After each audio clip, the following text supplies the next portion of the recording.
एक समय की बात है, एक तोता और एक मैना थके हुए बैठ गए एक तालाब के किनारे पेड़ की डाल पर।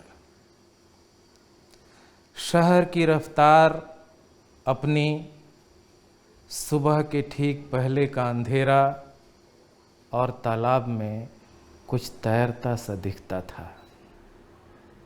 कौन है? मैना की आंख में कौतूहल, तोता गंभीर, इसका राम रामधनी। पिता टिकधारी पंडित, मकाम पंचफेड़वा, इंटर पास। इसे तलाश थी एक ऐसी जगह की जहां गाड़ सके गांव से आई बैरन चिट्ठियाँ और साथ आए उसके किसान पिता की कराह, माँ की आँखों का धुआं। पत्नी का एकांत विलाप और ग्राइप वाटर की खाली शीशियाँ स्मृति में बचे रह गए पवित्र मंत्रों के साथ। और भटकता रहा रामधनी, दिन रात, हफ्तों, महीनों, वर्षों, दशकों। इस शहर की गलियों, चौराहा, नुक्कड़, फुटपाथों पर उम्मीद की एक आखिरी रोशनी तक, एक अदद पवित्र जगह की खोज में।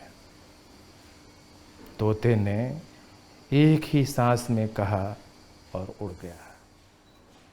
मैना देर तक डाल पर बैठी रही उदास, देखती रही पानी पर तैरती और पानी में मिलती जा रही उस आदमी की लाश।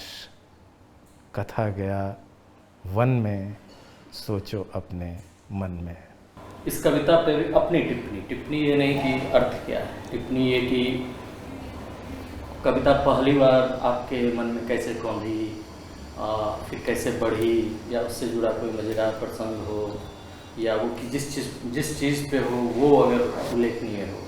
कथा कविता जो है वो हम लोग जब गांव में रहते थे तो भोजपुरी में दादी कथा कहते कहते कहती थी कि कथा गइल वन में और सोचा अपना मन में। तो मतलब उस तरह की कथा होती थी जो सोचने के लिए बाध्य करती थी। और दूसरी चीज़ एक ये होती थी कि हमारे यहाँ जब बाढ़ आता था और उस दौरान जो है कुछ एक लाशें तैरती हुई वहाँ दिख जाती थी पानी में। तो मुझे याद है कि एक लाश जो है वह देखी थी मैंने तैरती हुई, और जिस तरह से गांव के लोगों से मैंने सुना कि वह किसी गर्भवती स्त्री की लाश होगी और वह तैर रही थी। और वो लाश देखना जो है, कई बार मेरी स्मृतियों में वह लाश पहुंच जाती है। तो मैंने सोचा कि वह जो है एक लाश जो है, उस लाश की बदौलत के बारे में एक शहर में रहता आया आदमी अगर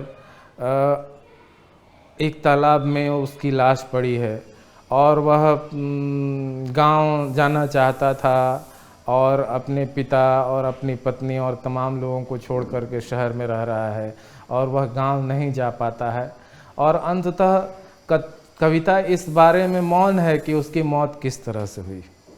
लेकिन आप कह सकते हैं कि एक आत्महत्या भी हो सकती है कि वह इस वजह से, गांव न जाने की वजह से, चूँकि उसके पास पैसे नहीं हैं और तमाम तरह की सुविधाएं नहीं हैं, तो वह नहीं जा पाता है और उसकी लाश जो है वहाँ पर। तो यहाँ एक लोक कथा की तरह कि एक लाश को देख करके मैना पूछती है तोते से और तोता उसके बारे में एक कथा कहता है। तो ये एक शिल्प जो हमारे यहाँ प्रचलित था, कथा कहने का शिल्प, उस शिल्प का इस्तेमाल करते हुए वही बात कही गई है कि किस तरह से एक व्यक्ति शहर में आता है और शहर का होकर के रह जाता है, अपने गांव नहीं जा पाता और अंततः उसकी लाश तालाब में मिलती है। ये कविताएं एक ही ड्राफ्ट में हो गई या फिर रुक रुक के? देखिए, असल में कई कविताएं ऐसी होती हैं जो एक ही ड्राफ्ट में मुकम्मिल हो जाती हैं, बाद में उनके कुछ शब्दों को बदलना, कुछ हेर फेर करना ज़रूरी होता है, जिसे हम एडिटिंग कहते हैं। और यह एक कवि के लिए बहुत ज़रूरी चीज़ है।